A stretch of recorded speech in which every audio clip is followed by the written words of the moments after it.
Hi అండి, అందరికీ నమస్కారం. అందరూ ఎలా ఉన్నారు? బాగున్నారా?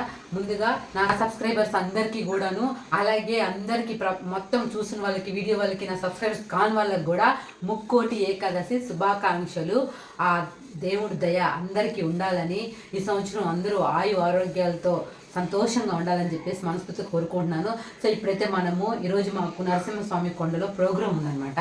చాలా రోజులైంది కదా ప్రోగ్రామ్ వీడియో పెట్టి. నేను మా ఫ్రెండ్స్ అందరినీ కూడా కలిసి అలాగే ఒక ప్రోగ్రామ్కి వెళ్ళి చాలా రోజులు అయ్యింది, అంటే ఒక 2-3 నెలలు అయ్యి ఉంటుంది అనమాట. సో అందుకని ఈరోజు నా ఫస్ట్ ప్రోగ్రామ్ అనమాట. ఈ గ్యాప్ తర్వాతే కాదు, ఈ ఇయర్ కూడా మాకందరికి కూడా ఫస్ట్ ప్రోగ్రామ్ ఇదే అనమాట. మా ఫ్రెండ్స్ అందరికీ కూడాను ఆ దేవుడి దేవుళ్ళ మాకు మరిగిన ప్రోగ్రామ్స్ రావాలని చెప్పేసి కోరుకుంటాను. సరే అయితే ఇప్పుడు మా ఫ్రెండ్స్ దగ్గరికి వెళ్ళిపోదామా? రండి వెళ్దాం. సో ఈరోజు ప్రోగ్రామ్కి వచ్చాను అనమాట. నేను ఇంత పొడుగు చుట్టూ పెట్టుకొని సవరం పెట్టుకురాలేదు. నేనా? మీరు అందరూ సవరాలు పెట్టుకున్నట్లే. సో ఈ సంవత్సరానికి ఫస్ట్ ఈ ప్రోగ్రామ్ అనమాట. ఇలాంటి ప్రోగ్రాంలు ఇలాంటివి ఎన్నో జరగాలని, శిల్ప పెద్ద పెద్ద గుడుల్లో ప్రోగ్రామ్స్ తేవాలని చెప్పేసి కోరుకుంటున్నాం. రండి హాయ్ చెప్పండి అందరూ.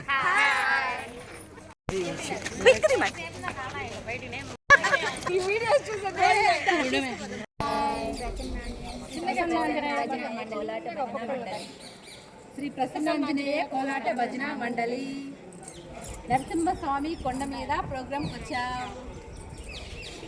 రండి ప్రోగ్రామ్ చేద్దాం.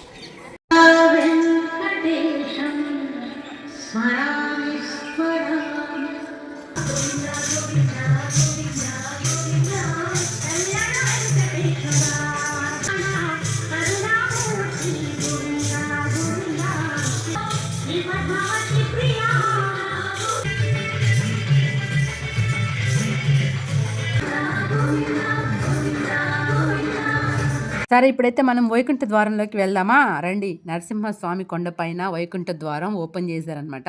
చూసారు కదా, ఇదే వైకుంఠ ద్వారం. ఇందులో నుంచి మనకి వెళ్తే మనము నేరుగా వైకుంఠానికి వెళ్తాము. వైకుంఠానికి వెళ్ళినంత ముక్తి మనకి లభిస్తుంది కాబట్టి ఈ వైకుంఠ ద్వారానికి అయితే వెళ్తారు. అది ముక్కోటి ఏకాదశి రోజే వస్తుంది. అది సంవత్సరానికి ఒక్కసారే వస్తుంది. మనం ఇక్కడికి వెళ్ళంగానే చూడండి, మనకి ఇక్కడ ఎదురుగానే శ్రీ వెంకటేశ్వర స్వామి అమ్మవార్లు అయితే మనకి ఇక్కడ దర్శనాన్ని ఇస్తారు. అలాగే మేము ఇప్పుడు ప్రోగ్రామ్ చేయడానికి ఇంకొక పాటని రెడీ చేస్తున్నాం.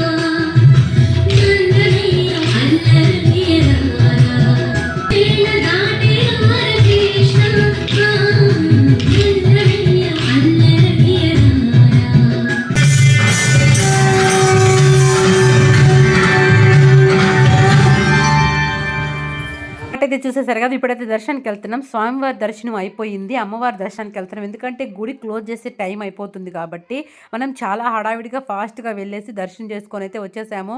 నరసింహస్వామి కొండ అంటే ఆల్మోస్ట్ అందరికీ తెలిసే ఉంటుంది, ఎందుకంటే ఇప్పుడైతే అదొక మనకి షూటింగ్ పాయింట్ లాగా అయిపోయింది అనమాట. ఏదైనా షూటింగ్ చేసుకోవాలి అనుకుంటే అక్కడైతే చాలా బాగుంటుందని చెప్పేసి చాలామంది అక్కడికి వెళ్తున్నాం.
కంప్లీట్ అయిపోయింది అనమాట. ఏదో చేసాము.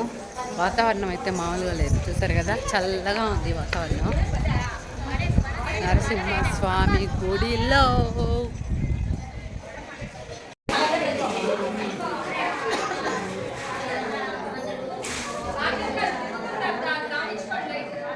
ఈ లైట్ అంట ఫ్రెండ్స్, నా మీద పడుతుందా కామెంట్ చేయండి.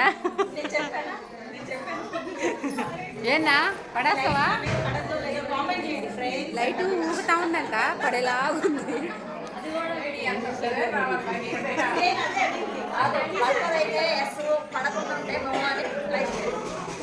ఫ్రెండ్స్ అదనమాట విషయము. మాకైతే ఇప్పుడు బాగా ఆకేసి పప్పేసి నెయ్యేసి అన్నట్టు బాగా భోజనాలు అయితే పెడుతున్నారు. సరే అయితే ఏదో ఒకటి ఆకలిసిందా ఫుల్గా తిన్నామా అనే అన్నం చూసారా పొగలు కక్కుతోంది.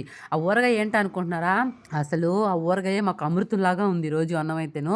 ఆ ఊరగాయ వేసుకొని ఆ వేడి వేడి అన్నంలో తింటుంటే వావ్ ఎంతో బాగుంది. ఈ పిల్లది కదా, ఈ పిల్లని చిన్న కామెంట్ చేయట్లేదు. ఆ పిల్ల నన్ను కామెంట్ చేస్తాను, ఆ పిల్లని కామెంట్ చేస్తాను. సిరి అనమాట ఆ పిల్ల. సో ఇప్పుడు అన్నం తినేసేసి సాంబార్ వేసుకుని అర్జెంటుగా మళ్ళీ రంగనాయకుల స్వామి గుడికి వెళ్ళిపోవాలన్నమాట. ఎందుకు అంటే అక్కడ మళ్ళీ దర్శనం చేసుకోవాలి. అందుకనే త్వరగా ఫాస్ట్గా తినేసి కాలిపోతుంది, అయినా కూడా తినాలనిపిస్తూ ఉంది. సో అన్నీ తినేసాము, వెళ్ళిపోతాం. ఇప్పుడు ఒక తొక్కు దొక్కితే రంగనాయకుల స్వామి గుడిలో ఉండాలి. ఆటలు కడుక్కోవడానికి ఇల్లు పనికొస్తాయి.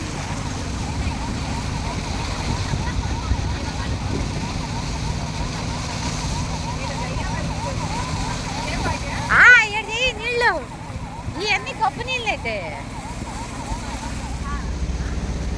ఏకాదశి సందర్భంగా మనకి వెంకటేశ్వర స్వామి గుళ్ళో అలాగే నారాయణ గోవిందుడి గుళ్ళో అయితే జనాభాకి సందే ఉండదు. ఎందుకు అంటే ముఖ్యంగా ఆ రెండు గుళ్ళే కదా ఎక్కువ ఈరోజు ముక్కోటి ఏకాదశి అంటే ఆ ద్వారంలో నుంచి వెళ్తే చాలా మంచిది అని చెప్పేసి అందుకనే జనాభా ఈ విధంగా ఉన్నారు. సాయంత్రం 4:30 అండి బాబు, ఇది మార్నింగ్ 4:30కి ఎలా ఉన్నారో ఏమో కానీ జనాభా అయితే పిచ్చుకున్నారు. మాకైతే ఫుల్ స్ట్రైన్ అయిపోయాం. చూసారు కదా మొక్కలన్నీ ఎలా వాడిపోయాయో. అయినా సరే రంగనాథ స్వామిని దర్శించుకునే వెళ్ళాలా అనే ఒక పట్టుదలతోటే మేము నేరుగా ఇంటికి వెళ్ళకుండా ఇక్కడికే వచ్చాము. మా పట్టుదల ఎలాగోలాగా దేవుడి దయ వల్ల మాకైతే దర్శనం అయితే జరిగింది.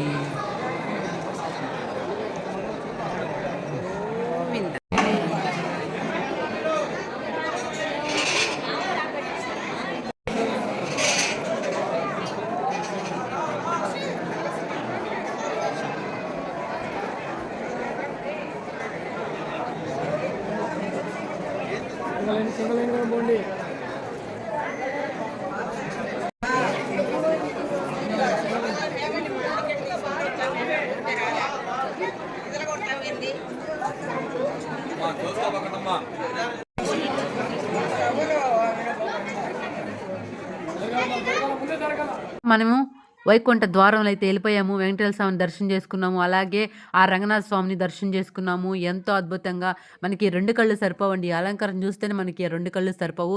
ఇక్కడ ఎట్లా ఉందంటే తిరుమలలో ఇంకెలా ఉందో వామ్మో అసలు మామూలుగా ఉండదు.